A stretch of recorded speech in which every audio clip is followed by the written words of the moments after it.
Hello, and welcome to our webcast today on the new AHRQ surveys on patient safety culture, health information technology, patient safety supplemental items for hospitals. My name is Joanne Sora, and I'll be the moderator for today's webcast. I'm an Associate Director at Westat, and I'm the Project Director for the contract that supports the AHRQ surveys on patient safety culture. Before we begin, I have just a few housekeeping details to go over. If you're having difficulty hearing the audio from your computer speakers, you can switch the audio selection by having WebEx call you at a phone number you provide, and you can then connect through your phone. In the event that your computer freezes at any point during the presentations, you can try logging out and logging back into the webcast to refresh the page. Remember, though, that you may just be experiencing a lag in the advancement of the slides due to your internet connection speed. During this webcast at any time, you can use the Q&A icon to ask questions or request help. So again, at any time during today's presentation, if you're having technical difficulties or have a question for our speakers, you can use this question and answer feature, Q&A. Depending on the browser you're using, your WebEx screen may look slightly different than this slide. So look for the Q&A icon and be sure that the drop-down option displays all panelists for you to ask the question so our team can see it. Feel free to share your name or organization or role when you type your question. Today's session is being recorded, and a replay of today's webcast and the slides will be made available on the AHRQ website. So now that we have some of the housekeeping items out of the way, I'm very pleased to introduce our speakers for today's webcast. We're pleased to welcome Rear Admiral Jeff Brady, Physician and Director of the Center for Quality Improvement and Patient Safety at the Agency for Healthcare Research and Quality. Dr. Brady also serves as Assistant Surgeon General in the Commissioned Corps of the U.S. Public Health Service. He has served as the Director of AHRQ Center for Quality Improvement and Patient Safety since 2014 and led the AHRQ Patient Safety Research Program from 2009 to 2014.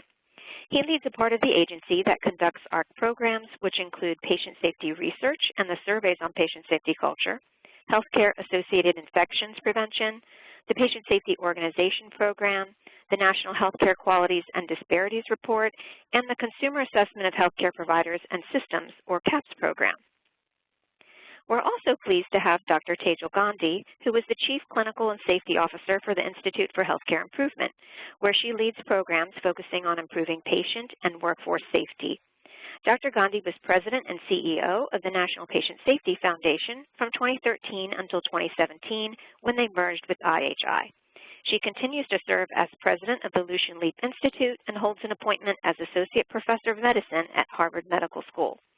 Dr. Gandhi is a prominent advocate for patient safety at the regional, national, and international levels, driving educational and professional certification efforts and helping to create and spread innovative new safety ideas.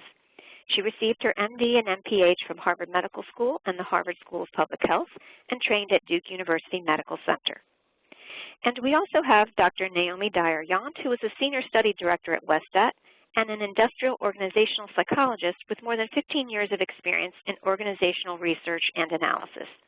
Dr. Yount has been involved in developing the database reports for AHRQ's surveys on patient safety culture and has worked extensively in analyzing and exploring data from the hospital, nursing home, medical office, and community pharmacy surveys on patient safety culture. She also conducted psychometric analyses for these surveys. Dr. Yount is working on updating the survey on patient safety culture for hospitals to create version 2.0 and recently worked on the development and release of the Health Information Technology Patient Safety Supplemental Item set.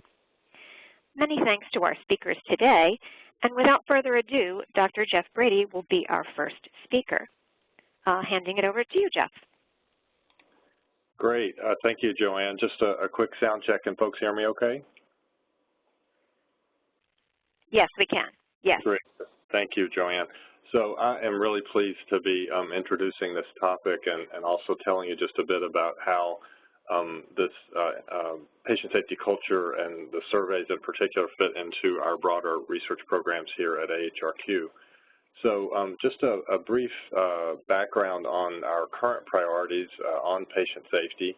I think it's probably clear to many in the audience that we focus on areas of greatest impact, so that while we have lots of research looking at assessment of harm, the epidemiologic perspective of patient safety where most harm occurs, we also transition through to solutions and understanding broader foundational issues like patient safety culture that you'll hear more about today. We are also very focused on extending patient safety improvement to all healthcare settings. Obviously, a lot has happened in the hospital. We're focused on a tool that is itself focused on the hospital culture and HIT in particular. However, our interests are quite broad across the full spectrum of care and all settings. HAIs are a particularly important topic for us, as are all patient safety events and event types. But in particular, HAIs, we have more substantial funding for that set of patient safety issues, and with a particular focus on antibiotic resistance and stewardship and related topics.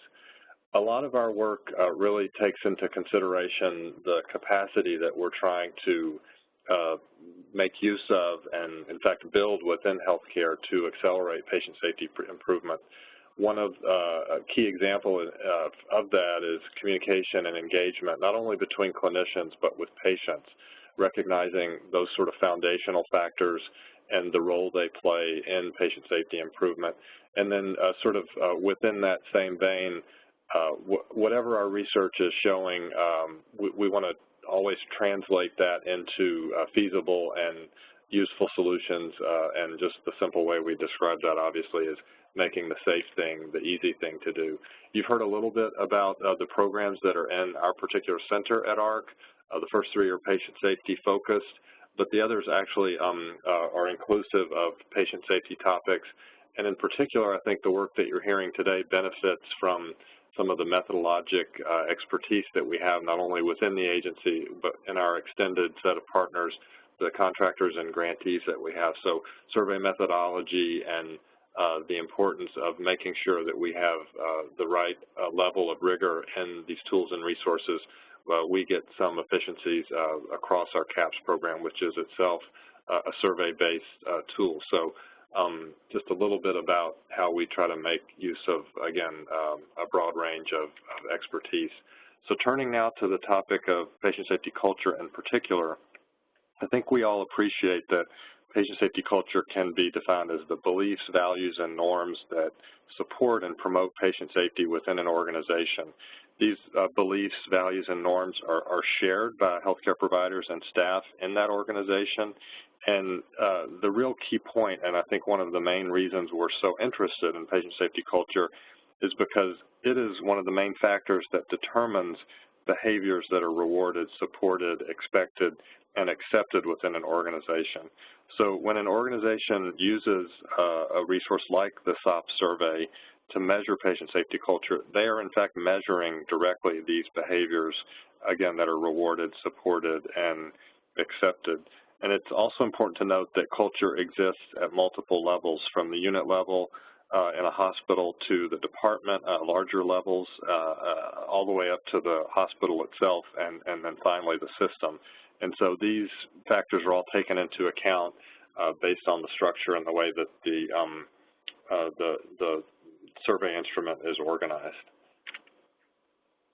Just a little bit about the history of the program, which began in 2001 with the development of the hospital survey on patient safety culture. We released that survey in 2004, so that gives you a sense of the amount of energy, time, and attention that was put into making sure that the survey performed as we wanted it to, and that it, in fact, is something that folks in operational settings can actually rely on to guide their work.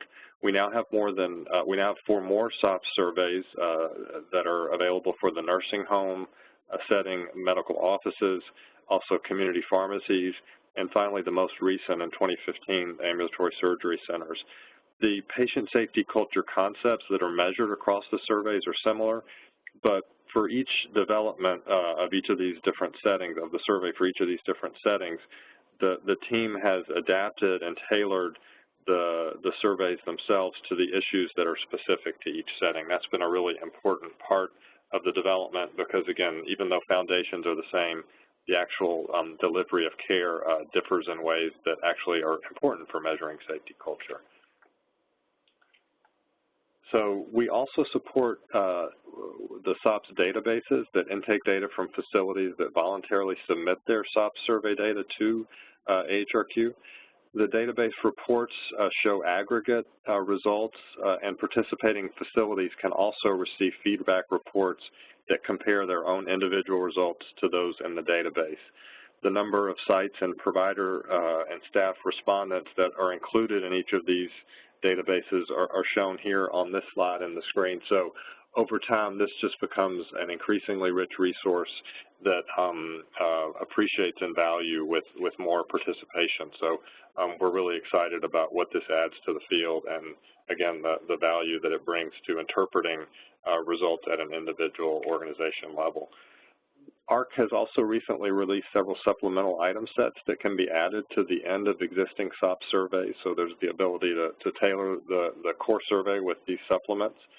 The value and efficiency supplemental item set helps hospitals and medical offices assess the extent to which their organizations place a priority on and adopt practices to promote efficiency, waste reduction, patient-centeredness, and high-quality care. Another supplemental item set, the SOPS Health IT Patient Safety Culture Supplemental Item Set, the topic of today's webcast, assesses how organizational culture influences HIT and patient safety. Obviously, HIT has enabled the healthcare system in many different respects to become much more safer, and but we also are aware that there's increasing reliance on information technology. So we really, I think this resource has grown out of recognition that it's important for hospitals to understand the effects of HIT use on patient safety, including some of the unintended consequences of HIT. So with that, I'll turn it back over to Joanne. Thank you, Jeff. That was a great introduction to the SOPS surveys. And now we're going to transition to Dr. Tejal Gandhi, who's going to talk about optimizing the use of health IT to improve safety. Dr. Gandhi? Thanks, Joanne. Yes, so I'm going to talk about, as Jeff really alluded to in his comments, the importance of the use of HIT to improve patient safety and how we really need to work to optimize it, and hopefully then make the link to the reason why this cultural assessment is so important. So at the National Patient Safety Foundation a couple of years ago, we had done a report called Free from Harm, and it was really intended to look at where have we been in patient safety and where do we need to go. And one of the key components to this report was really 8 recommendations that we came together with an expert panel to create around how do we accelerate our progress in patient safety. And those 8 recommendations are listed here. The first, and actually these are not in any particular order except for the group very unanimously felt that the first should be the first, was around ensuring that leaders establish and sustain a safety culture. And Jeff spoke about the importance of that. But the 8th was ensure that technology is safe and optimized to improve patient safety. And one of the reasons that this ended up as a recommendation, we were really trying to develop foundational recommendations to improve foundational areas in safety, and the fact that technology is so ubiquitous now in the healthcare that we deliver, we felt like technology needed to be included as a foundational concept that needed to be optimized, again, to achieve quality and safety. So here are some examples of why technology has really been really critical in trying to reduce errors. Most people, when they see this, see Coumadin, 4 milligrams, and it's actually Avandia. Here's another example of technology benefits as well as challenges. You know, the complex ICU patient that needs so many different medications and drips and so forth, and the technology with the pumps can really help to make sure that we're delivering all those, but also is incredibly complicated to manage and has opportunities for unintended errors as well. And this is as we think about safety, not just in hospitals, but in the outpatient setting, this is the complexity, potentially, of what patients are having to deal with in the home. And again, I think there are ways that technology could potentially help to improve the medication management process in the entire continuum of care. So there's been a lot written about how IT can improve patient safety, and in this article, the authors really talk about 3 major ways that IT can improve safety.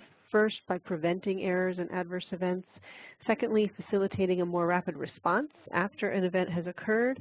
And third, tracking and providing feedback about adverse events. And there's many ways when we think about that prevention of errors piece, which was in the first bullet, and adverse events using IT, there's many ways that technology can really facilitate that prevention. So technology can improve communication, make knowledge more accessible, require certain key pieces of information. So for example, requiring that a creatinine level is present if you're ordering a drug that's cleared by the kidney, assisting with calculations, performing checks in real time, assisting with monitoring, and providing decision support. So many ways that technology can help with that error prevention. And we know from studies that have been published that some technologies have the potential to reduce errors significantly based on some of those strategies I just went through. And these are some of the common examples that we talk about, particularly computerized physician order entry or provider order entry, which has been around for a long time and probably is the most well-studied and has been shown to significantly reduce medication errors, as well as things like barcode technology, electronic prescribing systems, handoff tools, and test result systems and referral systems. These are the kinds of technologies that have the potential to really reduce errors significantly. We also know that technology has been adopted at a rapid pace over the last several years. These are older slides, and this curve has continued to move up, but once incentives started, particularly the adoption of EHRs in the ambulatory care setting and EHRs in hospitals really went up significantly. And with that significant rate of adoption, we've also started to see that there is a need to optimize these systems. So as I mentioned, these systems have the potential to reduce errors like computerized physician order entry and so forth, but unless they're implemented, actually designed and implemented well, they may not actually achieve all of those benefits. And so really I think the attention over the last decade was convincing people to adopt and implement, and I think our focus going forward is really around how do we design and implement well so we actually achieve the quality and safety benefits that we think we should be achieving with these systems. And so in order to do that, we have to optimize these systems, thinking about things like over-alerting. For example, we all know that there's far too many alerts in these systems, so how do we reduce over-alerting in a smart way?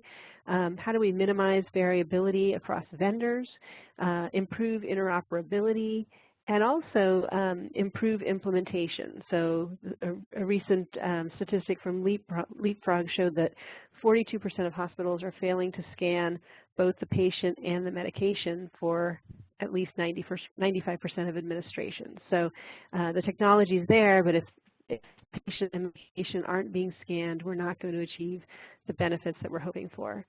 And we know there can be unintended consequences. One of the most commonly described one is copy and paste or cut and paste, and the fact that clinical documentation has become very difficult to wade through because of sort of the prolific use of copy and paste.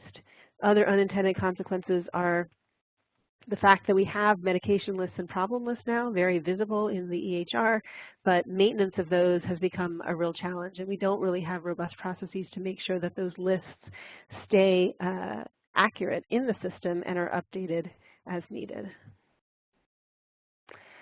There's been quite a bit of study about unintended consequences, and particularly around CPOE, and computerized physician order entry. And so this was a study that really talked about the fact that anytime you implement a new technology, you have to look for those unintended consequences.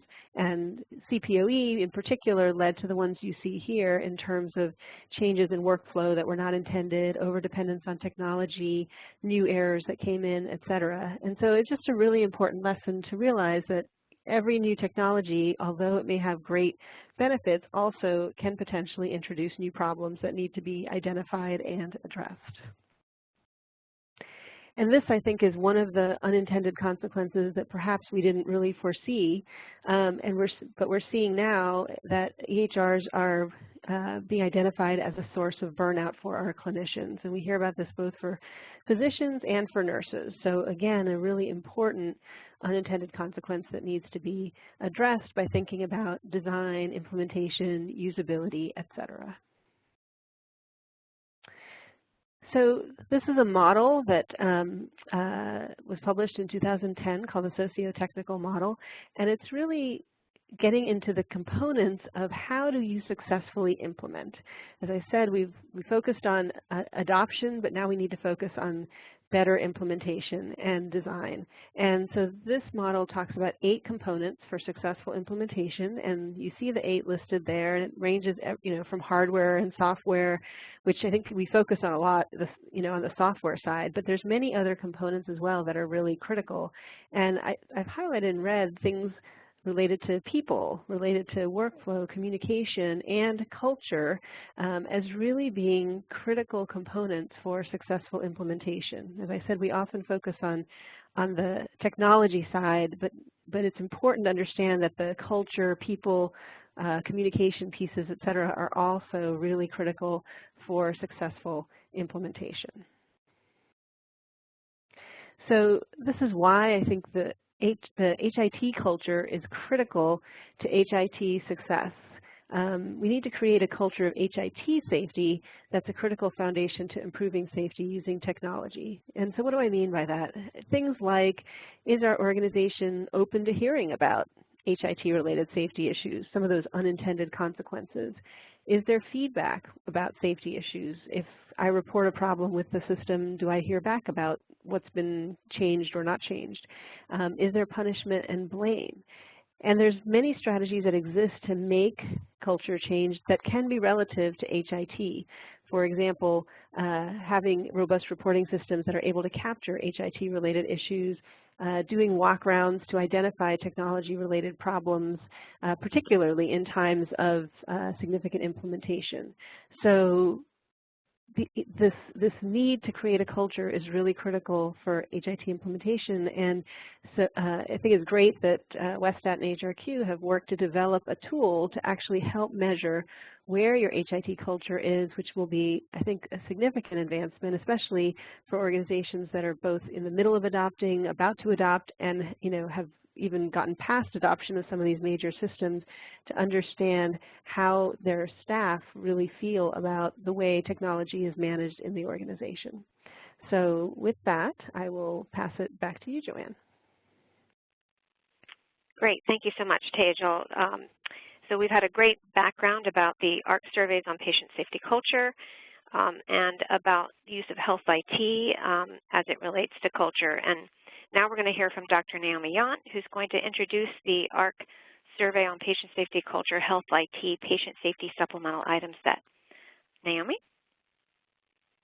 Thank you, Joanne. So I'm going to talk with you about the development of the health IT patient safety supplemental items and share results from a recent pilot study we conducted. So Westat, under contract with AHRQ, did design the supplemental item set that can be added to the end of the hospital survey on patient safety culture. And the goal of the item set was really twofold: to raise awareness about the impact of health IT on patient safety and assess how culture influences health IT in patient safety.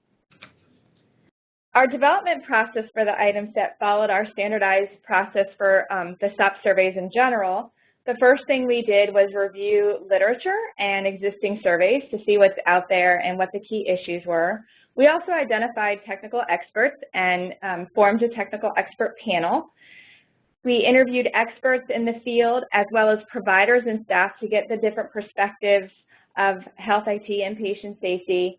And from these steps, we identified key thematic areas that are important for culture and health IT and patient safety. From those areas, we developed draft items, and we cognitively tested those items. So that means we went out to people who would likely take the survey, providers and staff, and made sure they were understanding the items the way that were intended.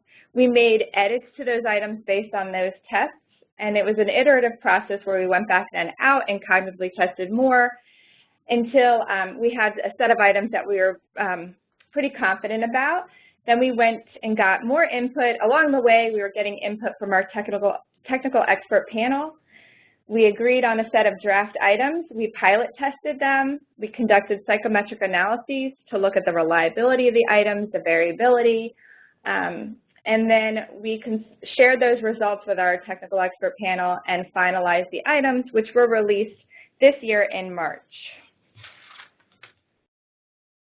So we had about 5 topic areas. We had patient safety and quality issues, which really get at some of those unintended consequences Tejal was just talking about. We had 2 composites, an EHR system training of 3 items, EHR system support and communication, 3 items, and then the rest are single item measures revolving around workflow and work process, and an overall rating on your EHR system. So in sum, there were 16 items. The one item that's not listed here is a filter item that's at the beginning that asks, do you use your hospital's EHR system to enter or review patient information? Because the surveys on patient safety culture are often administered to all staff, this filter question was added so that certain staff who are not using the AHR could skip out of the questions. We did the pilot test in 44 hospitals in the spring of 2017. We had a 42% response rate, about 15,000 respondents, and of those 15,000 respondents, 69% said yes to the filter question that they used their hospital's EHR to enter or review patient information. The first set of items was really about the patient safety and quality issues. So they were asked in the past 3 months, how many times did you discover these types of issues? The first one being incomplete information in the EHR system. We see that 66% of respondents found or discovered incomplete information in the EHR system at least one time in the past 3 months. Also on the survey, at the very end of the survey, was an open-ended comments box. So after they took the hospital SOPS and the supplemental items, they could do any open-ended comments they wanted to talk about of issues in their hospital. And I'll just provide some sample comments as we go through some of these different issues. So some sample comments for incomplete information we see here. I would have to say I find incomplete charts almost all the time. There is still often missing information that affects patient care. The next item, we see 64% of respondents indicated that information was hard to find. And some sample quotes here are, there are way too many places to chart things and it's very hard to find information. We are using 3 different computer systems for each patient. The information is very fragmented and hard to find and put all in one place. 61% of respondents discovered information was not accurate. Some sample quotes are, a lot of the medication lists are either wrong or patients are having to call us back to update their medication lists. I do a lot of chart reviews and I frequently find wrong information in physician progress notes. 29% of respondents discovered incorrect information was copied and pasted. And some sample quotes here are, physicians sometimes copy and paste incorrect information in notes. And I think the errors in the charting occur when people get in a hurry and copy and paste. Finally, we see 32% of respondents said that information was entered into the wrong patient health record, or they discovered that it was entered into the wrong patient health record at least one time in the past 3 months. And just one simple quote here is, patient information is scanned in the wrong patient record chart. I note the appropriate person of these errors. One of the composites was EHR system training, and we see that the composite score, which is basically the average of the item scores, is 64% positive. 5% positive, it means that they strongly agreed or agreed with the items. This composite is comprised of 3 items. We are given enough training on how to use our EHR system. Training on our EHR system is customized to our work area with the highest percent positive at 67%. And we are adequately trained on what to do when our EHR system is down at 62% positive, or 62% strongly agreeing or agreeing with that item. Some sample comments are, there is no formal training for the EHR. You learn as you go. I have not been trained at all on how to use this program. It seems no one has the time of day to give me any training. And no one really knows what the requirements are for using downtime forms. The other composite is on EHR system support and communication, and it has a 50% positive. It's at 50% positive, which is a little bit lower than the other one. We see problems with our EHR system are resolved in a timely manner. 55% of people answered strongly agree or agree. 39% answered positively to we are asked for input on ways to improve our EHR system. And 55% answered positively to we are made aware of issues with our EHR system that could lead to errors.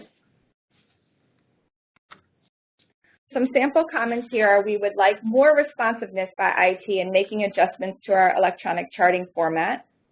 I wish that nurses would be consulted more frequently on how to improve the EHR.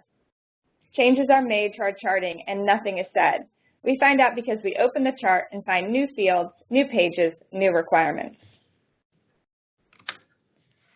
Then we had a set of 3 single item measures that revolve around workflow and work process. So the first one is there are enough EHR workstations available when we need them, where 69% strongly agreed or agreed with that item. Now we have 2 negatively worded items or reverse coded items, which means that to be a positive response, they had to disagree with the question. So the first one is our EHR system requires that we enter the same information in too many places, where we see only 21% strongly disagreed or disagreed with that item. The next one, there are too many alerts or flags in our EHR system, where again, only 37% strongly disagreed or disagreed with that question. Some sample comments for this one are we need more portable workstations or a computer in every room. Our EHR has too many places that we have to double document information, such as vitals, pain intake, and output, that could lead to mistakes. Everyone just learns to accept that they will need to override so many alerts and warnings that people tend not to read them and miss significant drug interactions. The item set closes out with an overall rating item, which asks respondents, how satisfied or dissatisfied are you with your hospital's EHR system? You can see here only 6% are very satisfied with the EHR system. If you combine it to very satisfied and satisfied, we get 45% of respondents. And then you can see the distribution where 33% are neither satisfied or dissatisfied, 15% are dissatisfied, and 7% are very dissatisfied. And the quotes sort of speak to this. The EHR system at our hospital is the worst EHR system I've ever used. The EHR is not user-friendly. There are too many issues, absolutely not user-friendly, and potentially can cause serious issues. So I just briefly went over the results, which are also available in the pilot study results report on the AHRQ website. Also on the website are the items available both in English and Spanish. In addition, there's a resource list which contains links to practical resources to improve patient safety as it relates to the use of health IT in hospitals. That resource list is organized by the measures in the item set, and it has things on how to improve alert fatigue or the safe use of copy and paste. There is also a data entry and analysis tool, and that is an Excel-based tool. So therefore, if you wanted to administer the item set, you could data enter it into this Excel tool, and it automatically calculates the scores for you for each item and compares it to the pilot results. So the good news is that during the next hospital SOPS data submission in 2019, AHRQ will be collecting the health IT patient safety item set data. So in order to get this data, you would administer the hospital SOPS data with the health IT patient safety supplemental items at the end, and we would ask that you include the filter question at the beginning so that those who might not use the EHR or not review information in the EHR, they can go ahead and skip out of the supplemental items. A benefit of submitting to the database is that you would receive a customized feedback report that displays your results in addition to that of the database. And also your results would be included in aggregate into a database report that would go onto the AHRQ website. So to stay up to date and informed about when that data submission will occur or any news about the surveys on patient safety culture in general, you can go to the AHRQ website. In the top banner, you'll see email updates. And if you scroll down, there's a lot that you can stay updated on. If you scroll down to the surveys on patient safety culture, you could be able to sign up for updates by the various survey settings, for example, hospital or medical office, nursing homes, pharmacies. And with that, I think I'll send it back to you, Joanne, and thank you. Thanks, Naomi. We're going to now switch to the Q&A portion of the webcast. As a reminder, you can type a question in the Q&A box, which is shown on this slide. To access the Q&A box, you may need to select the button with the 3 dots at the bottom of your screen and select the question mark Q&A for it to appear on the right panel of your screen. Be sure to send your question to all panelists, and feel free to share your name and/or organization or role when you type your question. Depending on the browser you're using, your WebEx screen may look slightly different from this slide. So at this time, please submit your questions through the Q&A box. So I see during the webcast, we did have a few questions submitted. And for our speakers, I'll let you know if any of these questions are targeted for you. But those that I can answer, I will answer. So the first question we received was, for the composite measures, are the questions equally weighted? And yes, the answer is yes. So for those composites where they consisted of 3 items, the scores for those items would then be, the percent positive scores would be calculated and then averaged across to come up with the composite score. The next question was, can we administer the health IT item set as a standalone survey? And I just want to say the supplemental items were designed for use with the core hospital survey on patient safety culture. So they should be added at the end of the hospital SOPS survey. So more specifically, you'd add these health IT items between Section G, which is number of events reported, and Section H, background information, which is at the very end of the survey. So you'll also be sure to include the initial filter question and any subheadings. Another question we received was, is it possible to include select items from the health IT supplemental item set and not the whole item set? And our answer to that is that the supplemental item set is intended for those who enter or review patient information in your hospital's EHR. And it was not designed to be completed by staff in your hospital's, IT or clinical informatics departments. And so, what we recommend is that you use the questions that that are associated with the composites, and that you administer all of those questions because that way you'll be able to compare your results to the composite level results. Another question, what other supplemental item sets are there for SOPS surveys? So in addition to the health IT supplemental item set for the hospital survey, there's also a supplemental item set on value and efficiency for hospitals and medical offices. And the value and efficiency item set assesses the extent to which organizations place a priority on and adopt practices to promote efficiency, waste reduction, patient-centeredness, and high-quality care at a reasonable cost. As a reminder, again, you can submit your questions through the Q&A in the browser. And again, you're free to submit your questions at any time.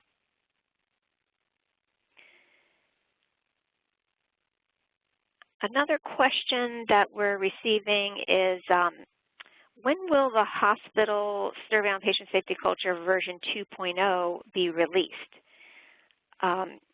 So AHRQ and Westat are currently doing more cognitive testing of the survey items, and we'll be conducting a pilot test we're expecting to release the updated version in 2019, most likely in the summer of 2019. And AHRQ will keep everyone posted on data submission dates for the hospital database as we get closer to those dates. And at that time, the health IT items can be submitted along with the hospital survey data in the hospital database.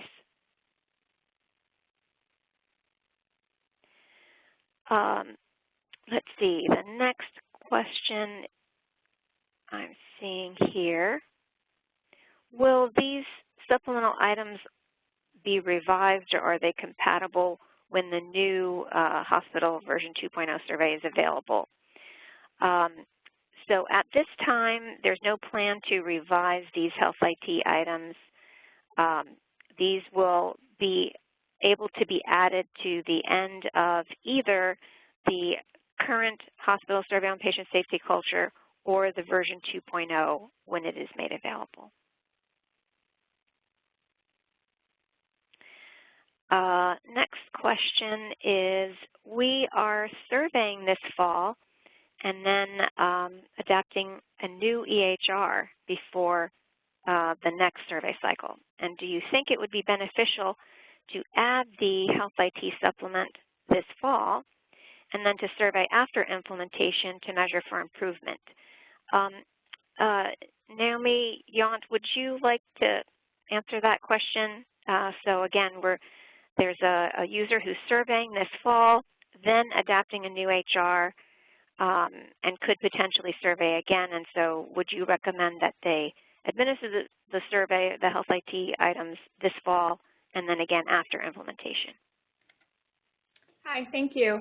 Yeah, I think you could do that. In general, when we did the pilot, when you're in the middle of doing it, we would recommend not administering the survey as people are learning the new or transitioning over.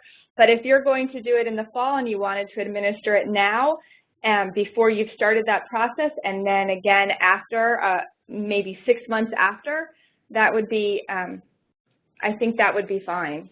Joanne, did you want to add to that? No, I don't think so. Okay. Another question, this is for Dr. Brady. What do you find most interesting or exciting about the health IT item set from a patient safety perspective? Yeah, thank you, Joanne. I think, you know, my answer on this is not much different than the full set of surveys. It's just more directly applicable to health information technology. I think as Tejal and Naomi did a great job of describing all the different facets of this issue in general. I think, you know, most hear about these with respect to either provider burnout or just the technical challenges of implementing health information technology and managing, you know, this information-rich process that we have in healthcare. I think what's most exciting to me about the surveys is they really help translate that awareness of the fact that there are some challenges and even, you know, big problems here, some of which have a direct impact on safety, to translate that awareness and move kind of from anecdote to action at the organizational level. So it's really important because you know, every organization is not necessarily the same. The issues may be different. One may be having more issues with duplicate entry. That's one of the items on the survey. We have to enter information in too many places.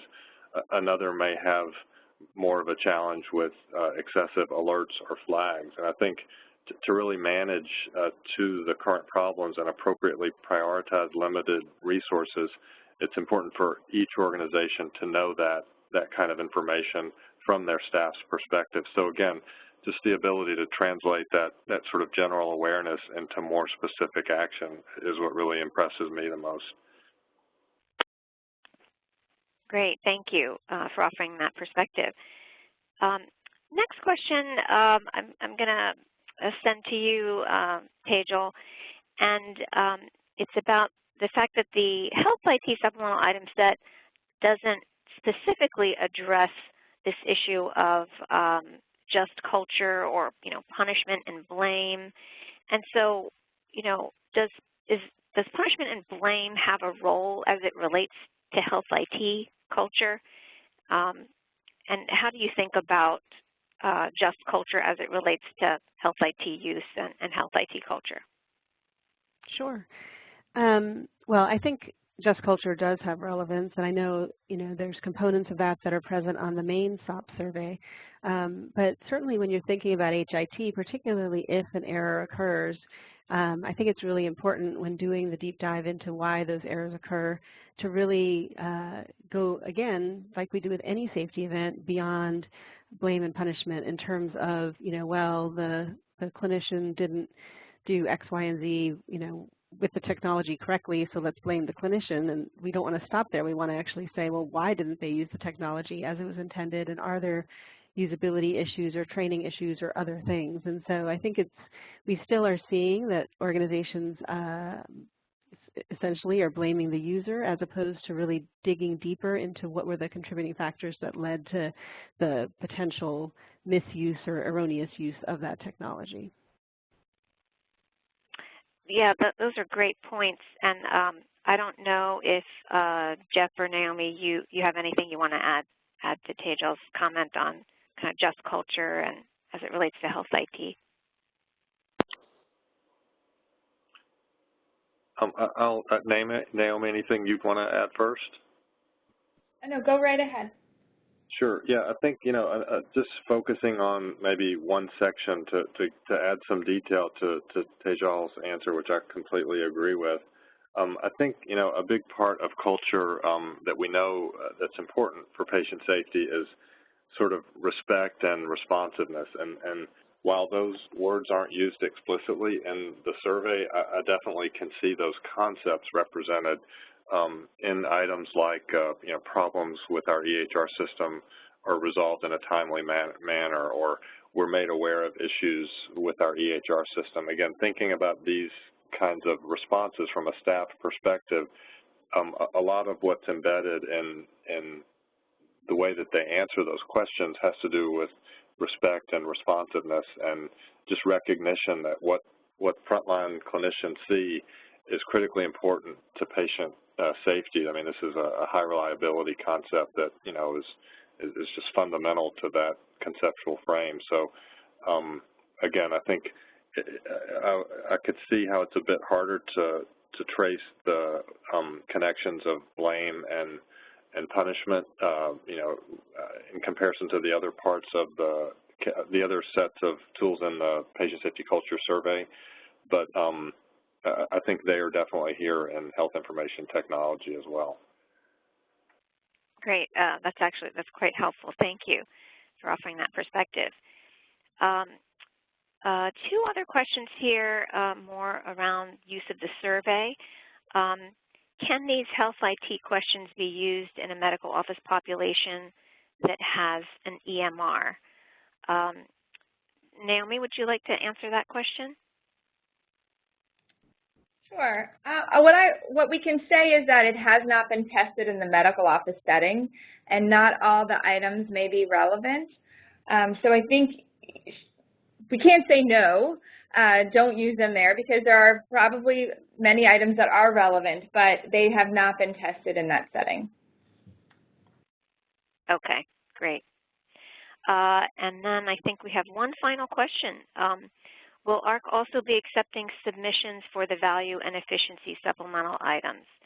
And what we can say is that, yes, we're working on that, and so the expectation is that when the hospital database is open for submission, that both the health IT item set and the value and efficiency item sets will be able to be submitted at that time. And it looks like we were able to get through all of the questions. So we are basically at the end of our time. So great. And so I just want to say that thank you to everyone for attending. Thanks to our speakers.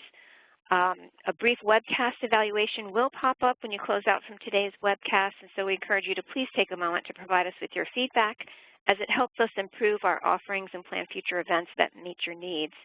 We also invite you to visit the AHRQ website and contact us at any time by email or phone if you have additional questions or need technical assistance. So thanks again so much to our speakers today for this webcast, and thanks for joining us. This concludes today's presentation.